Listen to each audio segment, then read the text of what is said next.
Hi! Good afternoon! I'm Ann. So, for today, gusto ko sanang i-share sa inyo sa mas pinaka-simple at mas madaling paraan para maunawaan kung ano ba yung difference between glycolic acid and salicylic acid.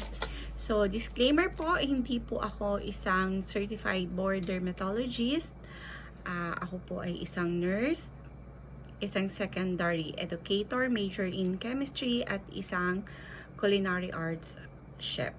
So, yung ibabahagi ko sa inyo today is based on readings and research and yung mga bagay na natutunan ko sa isang certified board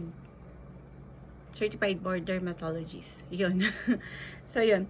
So, karamihan sa atin, maraming nakikitang mga skincare products nowadays. So, before ka mag-proceed kasi sa bibilin mong skincare product, kailangan ma-identify mo muna kung anong klaseng skin meron ka.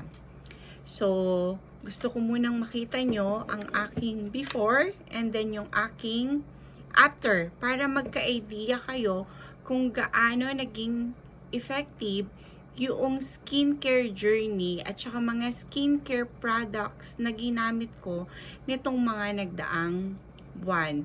Take note, hindi lang to more on transformation kasi from 100 kilos currently down to 60 kilos ako. Even yung skin transformation and glow up, makikita nyo kapag kinumpare nyo yung before and then yung after picture ko. Okay, so ito po yung picture ko before bago ako magkaroon ng weight loss and skin transformation. Okay, so now let's proceed. First, meron tayong glycolic acid, which is 7%.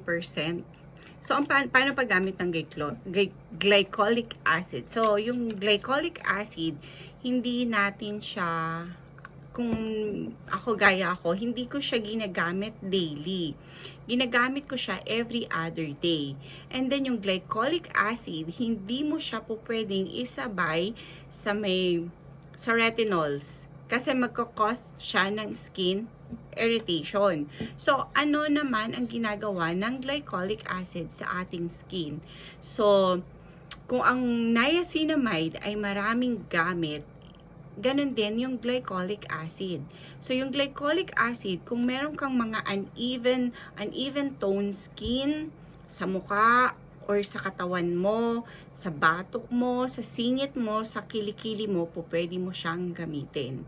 Kung gusto mong ma-achieve yung pantay na kulay, glycolic acid yung gagamitin mo. But make sure na kapag gumamit ka ng glycolic acid, i-well moisturize mo yung skin and face mo. Kasi it may cause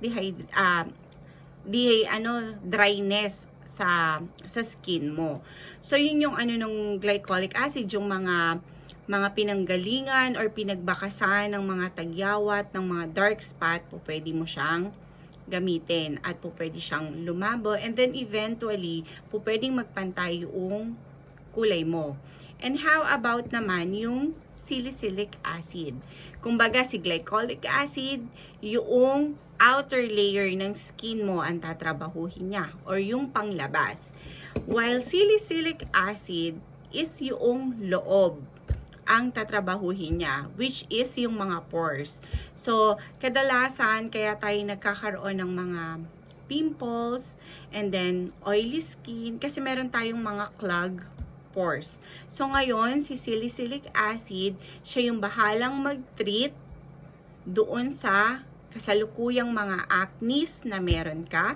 Siya din ang bahalang mag-unclog ng mga pores natin na magre-resulta sa atin ng pagiging less oily skin, at saka ang salicylic acid Bagay to sa mga acne-prone skin. So, paano naman gamitin ang salicylic acid? So, sabi ng iba, hindi po pwedeng magkasabay si salicylic acid at saka ang retinols. Yeah, that is true. But, may exemption. Kapag ka ang salicylic acid na gagamitin mo is a type of cleanser and then iwawash mo siya, washable, maaari kang gumamit ng salicylic acid even though nagagamit ka ng retinols. Hindi ka po pwedeng gumamit ng salicylic acid kasabay ng retinols kapag ito ay form ng toner or serum na ile-layer mo sa skin mo. That's a big no. And then si glycolic acid at saka si salicylic acid, usually ginagamit siya, most especially si glycolic acid, ginagamit siya sa gabi. Kasi may impact kapag halimbawa ginamit mo siya sa morning tapos na-expose ka sa sun. So, very sensitive ang skin kapag gumamit ka ng glycolic acid, then may expose ka sa sun. And then, si salicylic acid, so merong iba gumagamit na to ng morning, merong iba gumagamit siya ng evening. But for me, ginagamit ko tong dalawa na to gabi. And then, alternate sila. Hindi ko sila pinagsasabay dahil hindi sila po pwedeng magkasabay kasi silang pareho is a type of exfoliating toner. So, yun po. So, sana meron akong naibahagi sa inyo sa aking skincare journey. So, please follow for more skincare